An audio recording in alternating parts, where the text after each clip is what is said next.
YouTube पे ऐसे videos डालकर ये लोग किस लेवल पर कमा रहे हैं, ये जानकर मैं भी हैरान हो गया हूँ और जानने के बाद आप भी हो जाओगे। आप जो रोज ऐसे कई स्नैक्स और ड्रिंक्स खाते और पीते हो, इनके ऐसे वेरिएंट्स भी आते हैं जो आपने सपने में भी नहीं सोचे होंगे। डॉक्टर आपको चेक करते टाइम ये चीज करे तो तुरंत भाग जाना, पर वो चीज कौन सी है और नेटफ्लिक्स आपके साथ ये क्या घटिया चीज कर रहा है जिसे सुनकर आप उसका सब्सक्रिप्शन अभी के अभी कैंसिल कर दोगे। भाई वीडियो को एंड तक देखना, नहीं तो आप बहुत कुछ मिस कर दोगे। और अभी तक चैनल को सब्सक्राइब नहीं किया तो चैनल को सब्सक्राइब करके उस बगल वाले बेल आइकन को।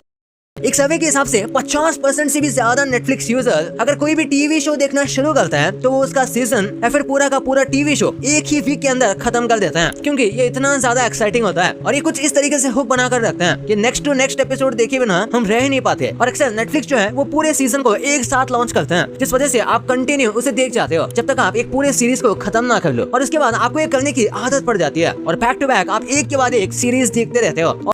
जो अगर आपको मैरिजुआना पीने के लाखों करोड़ों रुपए मिले तो आप क्या करोगे? एक पेपर रोल बनाने वाली कंपनियां, हाँ हम नॉर्मल पेपर की बात नहीं कर रहे बल्कि वो वाले पेपर्स की बात कर रहे हैं, और ये किसी कंटेंट क्रिएटर को हायर करना चाहती है जो कि काफी पॉपुलर हो और उसका काम है डेली इनका मैरिजुआना पीना और उसके बारे में बात करना। और इसी के साथ उसे कई सारे बेनिफिट्स भी मिलेंगे, जैसे कि उसे स्पेशल इवेंट्स में जाने का मौका मिलेगा और कई सारे पैसे भी मिलेंगे। और इस काम के लिए वो $70,000 से ज्यादा पैसे देने को तैयार है। और ऑब्वियसली इनको कोई भी रैंडम बनना नहीं चाहिए बल्कि एक पॉपुलर होगा कि मॉर्स कोड सीखना बहुत ही ज्यादा डिफिकल्ट है। मॉर्स कोड की मदद से कई सारे सीक्रेट कोड्स ट्रांसफर किए जाते हैं, लेकिन मॉर्स कोड काफी सिंपल है। अगर आप उसे इस तरीके से देखो तो हर एक वर्ड के हिसाब से किस तरह से डॉट यूज किया जाना है वो अगर आप इसमें देखोगे तो आप भी आसानी से कोड को डीकोड कर सकते हो और मॉर्स कोड में खुद मैसेज भी भेज सकते हो।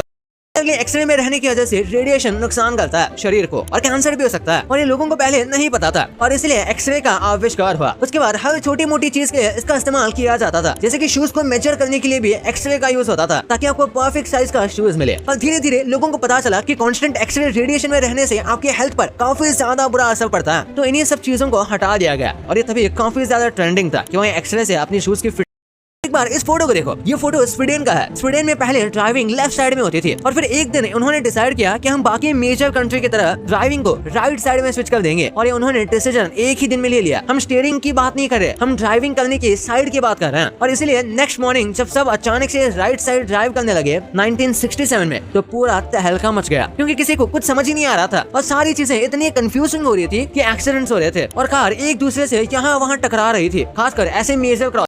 Famous Hollywood actor Morgan Freeman को आप जानते होंगे, ये अपने कान में हमेशा सोने की इयररिंग्स पहन के रखते हैं और उनका ये करने के पीछे एक स्पेसिफिक रीजन है। ये कहते हैं कि जिंदगी में कब क्या हो जाए इसका कोई भरोसा नहीं रहता, पर ये जो इयररिंग्स पहनते हैं उनकी प्राइस इतनी तो है कि उन्हें मरने पर एक कॉफिन मिल जाए। मतलब ये कि वो ऐसी जगह मर जाए जहाँ उनका कोई भी नहीं है, तो इनके कॉफिन का इंतजाम करने के लिए वो इयररिंग्स को।